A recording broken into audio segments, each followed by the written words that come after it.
Hi, Ellie. Hi. Hello, everyone. Welcome to Better Now, Living Mindfully. This is a conversation between two friends that explores a mindful approach to life. And today we're going to dive into that of how do we adapt mindfully to the new normal. So, Georgiana, you were telling me about the heat that you're experiencing over there. Yeah, I'm in the California desert, and it's been between 110 and 115 degrees, which is pushing me over the edge. Mm-hmm. You can't, if you've never experienced that kind of heat, you have no idea what it is. You cannot go even from my car which is air conditioned, to the hair salon, which was a short walk when the salons were open. I did Mm-hmm. that short walk, and she took my temperature before she would cut my hair to make sure I was okay, and my temperature was raised. She said, "You Wow. have to stay in here for 5 minutes. I take your temperature again, and if it doesn't go down, then we can't cut your hair. We can't get Wow. close enough to you to cut your hair." So after 5 minutes, it did go down, but that's what 115 has pushed me over the edge. Right. My whole way of being in the world, which is outside all the time, exercising, walking, is changed. I've had Right. to learn new ways to adapt. One of them has been to go to a pool. I don't like pools. I Mm. don't like the water in a pool, but I've had to do things that I've not done before in order to adapt a little bit to in my body to this new normal, which is Right. totally abnormal. Right. And I feel like we're all going through that right now, adapting to like our workouts. Like, I'm not going to the gym anymore, so I'm kind of Hmm. going on walks. And it definitely has like changed my body because of that. Because before I used to work out with weights and do some resistance work and Pilates classes and things like that. And now I'm just walking. And what's fascinating too, Georgiana, is that right when COVID started, I didn't realize that I was sitting for 6 to 8 hours in front of the computer, zooming away to try to learn Mm. new technology. And what happened was that we were just talking about you know, tracking our steps, and I realized that I went from 9,000 steps a day to less than 1,000, and I was Oh, wow. shocked, and thinking about how the ramifications of what that has on my body as in terms of physical composition, losing my muscle, not having Hmm. enough energy, being more tired, like eating more, having comfort food. There's just so much that our body has gone through and our mind has gone through with COVID that we definitely need to adapt to the new ways. Absolutely. I feel that too. In the last week or two, I feel like it's a total change, like you said, in my body, in my mind, Mm-hmm. and in my spirit. It's, Mm. I'm, this has been almost 4 months, and there is a need to do something different than I've ever done before, because it's like you said, you can't go to the gym. I used to walk and be outside. I can't do that. Mm. My mind wrapping around all this new wants to go to the comfort areas that I know before. I would Mm. love to just sit around and eat. Mm-hmm. That's a comfort that I have to be aware of and mindful of, because nothing changes after I eat another piece of chocolate. Everything is the same, and the chocolate Correct. is part of me. There's consequences of all these actions that you do, and I just have to become more. It's not just, but becoming more mindful of the fact that we are in this enormous new territory that none of us have ever experienced before on this level. Right. And what do we do with that information? I Hmm. mean, in some ways, I definitely feel my mind wanting to cling to the way Mm-hmm. things were Mm-hmm. and wanting to do the things I used to do. But something as simple as getting your hair done. Right. Like, if you don't catch it, a salon when it's open, it's gone. Right. And, your hair is down to the middle of your waist. Yeah. And, clinging to image the Mm-hmm. way it used to be Mm-hmm. versus the way it is now, clinging to being able to go out with friends. I discovered, interestingly enough, that I found more intimacy in developing friendships on Zoom than Mm-hmm. I did in the past in the Mm-hmm. real and pre-COVID times, because in pre-COVID times I was too busy to go out with friends and have a good time and stuff like that. But in Mm-hmm. COVID times, I found myself actually, setting time aside to Zoom with new people that I had never met before, Mm-hmm. tell stories, be spiritually minded with them. And it created a deeper sense of intimacy that I had before. So the adaptation of creating this time in the pause actually benefited me in ways that I never thought. Yes, and the adaptability is the most important thing, is what I'm finding. I've got to go to try new things. I cannot cling to the old. So let's talk a little bit about how you're not clinging. How are you dealing with and doing this non-clinging mindful, which is a mindful trait, non-clinging? Yeah, so for me, non-clinging is just giving up my expectations. So before, the type of person I was very much, I'm a strategic planner. I mean, aside from being an artist, working in schools, I was a strategic planner. I like to plan ahead. And every time I wanted to plan ahead, virtually using technology, I was told, I can't do that right now because we don't know where we're going to be in a couple of months. And so Mm-hmm. after hearing that message multiple times, I just offered it up and just gave up. And Mm-hmm. now I'm just waiting for the opportunity to do so. So kind of like letting go of expectations, Mm-hmm. letting go of the planning, just kind of waiting and being okay waiting is how I'm non clinging right now. Yeah. But at the same time, looking for opportunities. So like when the hair salon called and said, we're going to book you 2 months from now, and just in case we're open, you can come in, Mm-hmm. taking that opportunity and just be, Mm-hmm. creating that condition Mm-hmm. for something to possibly happen. Mm-hmm. Yeah, I absolutely identify with that. And for me, it's that non-clinging means to stay in the middle ground, to stay in that walk of ambiguity that we're in, and be compassionate with myself that wants to do it the old way and can't, Mm-hmm.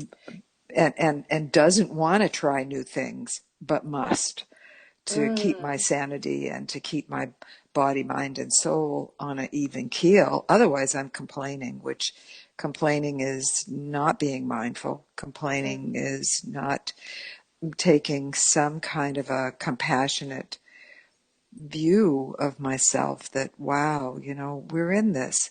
We're in this together. It's a collective thing, too.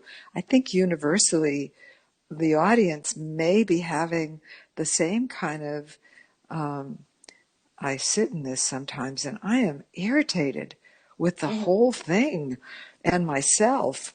Yeah. Why can't I just try these other things and just, be happy? And I have to be compassionate with it. I have to sit with it. And then the adaptability comes and I try it and I feel like, okay, this is working for Mm-hmm. now, and I'm okay. I open my heart to the present, basically, is what I start doing mindfully. I open my heart to the irritated me, to the unhappy me, to the me that wants things different, to the me that wants to eat, to the me that would just like to sit around. I open my heart.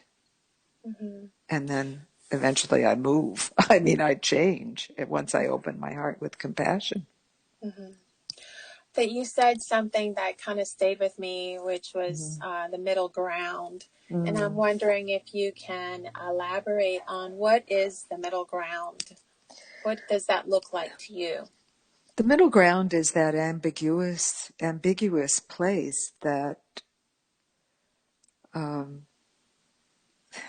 that sometimes fear lives. Like that middle ground can be, oh my God, what if this doesn't change for another month or day or week or 6 months? That middle ground is being with whatever is there. Mm-hmm. It might be fear, it might be anxiety, it might be the middle ground of looking at how wonderful things were, and maybe I didn't take advantage of them then, and I didn't have enough gratitude when it was better. The Mm-hmm. middle ground is a little bit crazy of thinking that somehow I can control this, and I can't. The middle ground is a big sphere that's getting bigger. This middle ground, because we can't predict what is going to happen. All we can do is stay in that one place that is where we are right in this moment, with an open heart and compassion for ourselves. Mm-hmm. Yeah, I feel that that is the seed to adaptability. Mm. That is the birth of adaptability. That sitting with the discomfort and being in the present moment will allow us to find new conditions of being, whether they're new habits or new ways of thinking or places that we weren't before, that help us navigate through this current time. And almost like I feel like an ebb and flow, a receding and a going towards, we go towards change and then we take a couple of steps back. And we go towards change again and we take a couple of steps back. And that happens in multiple areas of our life, whether it's with friendships and opportunities to coexist with others, or it's with ourselves in our own mind, or it's with our physical body, and how are we going to continually develop our physical body in this new place Mm-hmm. of being, or actually the lack of reinforcements that we have Oh in God, life. yes. There is no reinforcement. None. So can you tell us what reinforcements are to you? Like Well, maybe to the audience. reinforcement used to be around being around people and looking in people's faces and eyes. You can see their their pleasure or their problem with what's happening. That's a reinforcement. We don't have the luxury of that anymore. We're on Zoom. We don't see their faces, or we're out in the world with masks on, distanced. That reinforcement, the reinforcement of a hug of our friends, everything is, I don't feel reinforced. I have to do it myself. I have to get motivated to put a YouTube video on the TV so that I can do an aerobic exercise. Right. And that reinforcement, that's interesting you mentioned that, because like even the physiological reinforcement of hugging someone, the Yeah. rise in dopamines that we have when we see other people smile and then we smile ourselves, or, the lack of sleep that we currently have and the rise in cortisol level, the physiological things that we had in place Mm-hmm. that were reinforcing our like homeostasis, the way we wanted to be, the way we Mm-hmm. felt comfortable in being, are gone. Mm-hmm. And it could be something as simple as, I'm so tired right now. I can't even imagine cooking dinner. I would love to go out to eat and relax. And that's gone. Mm-hmm. So many reinforcements are gone for our children, ourselves, having time away from our kids as much as we love them. Yes. Yes. Having having a moment of not having to constantly be organizing time around our children or, holding space between our partners and ourselves. And now we're sharing the space and lots of things to adapt to, right? Yes, exactly. And we are defining all the different areas that that we have to adapt to, and we're also putting words. As you're talking, you're putting words to a lot of just restless feeling that I have of not being able to do the things that I used to be able to do. And we listed many of them right now that require us to a couple of things to meet them with an open heart. We meet every person that everything that comes into our minds and our bodies and our hearts and our souls with an open heart. We greet ourselves and recognize, yes, it is hard, this 24/7, and I do feel irritated, but I'm going to be kind to myself. Maybe I'm going to take a little 10-minute nap. Maybe I'm going to listen to some soft music to get away. Maybe I'm going to do, just to try the things that I've never done before. I've never napped in my life. I find myself napping. I do a cat nap. It's 5 minutes. I do too. It's like, I've never napped. I told my husband, I've never napped. I'm doing a cat nap.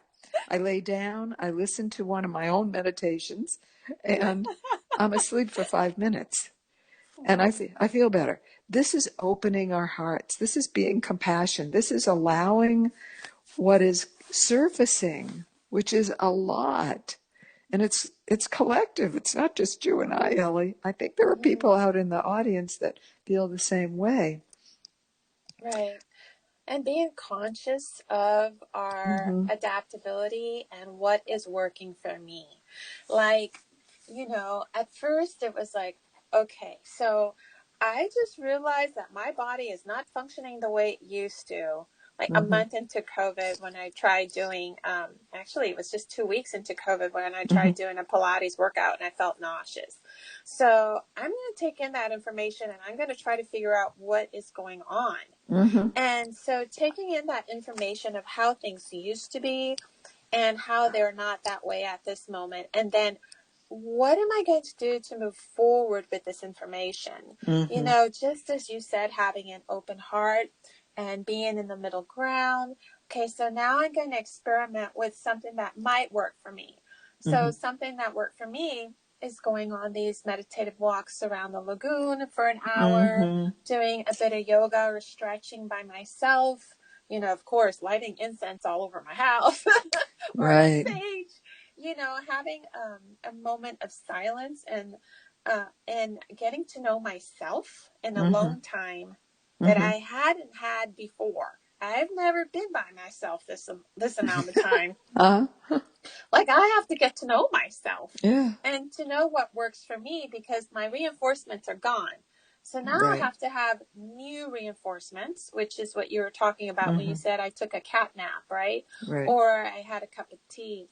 So these new ways of reinforcing our habits, of surviving, of being able to get along with others, of decreasing the anxiety so that we can have better sleep and be better the next day. Those are all ways that we adapt to the new normal. Yes, and I want to let's the both of us kind of wrap up some of our main points for our audience. That adaptability within our body, our mind, and our spirit is really knocking at our door and asking us to have an open heart and compassion for ourselves, to give up our expectations and to let go of all our planning because things are unpredictable, to look at where we're clinging to old and open up into the new, which is very difficult, but the seeds are there for us to adapt, to sit with the discomfort, to allow ourselves a time for a nap if that's what we need, or taking a couple of breaths if that's what we need in the moment. To give ourselves credit that we have gotten through this last 3 or 4 months, and we are surviving. We're moving towards thriving in this survival, but we are adapting, or we wouldn't be here talking to each other and feeling the joy that we feel when we're talking to each other. Anything else, Ellie, in that non-clinging? I think that is just perfect. It's a perfect Mm-hmm. summary. And as our listeners, we invite you as you move forward to the day just to observe a moment where you are in the middle ground, where you can possibly feel like, gosh, I wish things were different. And sitting with that discomfort and allowing an opening to occur where you can actually feel like you're not clinging to the past or the way things were, and just being open to adapt and find new ways of being in the new normal, because that is what's going to allow us to survive collectively as a world, as a universe. And if anything resonates with you and you'd like to leave us a comment on Anchor or Apple or whatever you're listening on, we'd love that. And we hope that you are better now. And I know I feel better now. Thank you so much, Georgiana. That was that was beautiful. Thank you. I want to just thank everyone who joined us and listened to us today. We are grateful that you're with us in this. We're all in this together, and we hope to see you again in our podcast, or to have you be present in our next one, that we talk about a little bit more, maybe about a little bit more about adaptability and body, mind, and spirit. And thank you, Ellie. And certainly I feel better now too. Thank you, everyone, for being with us. That's all for now, and we hope to see you soon. Bye. Bye-bye.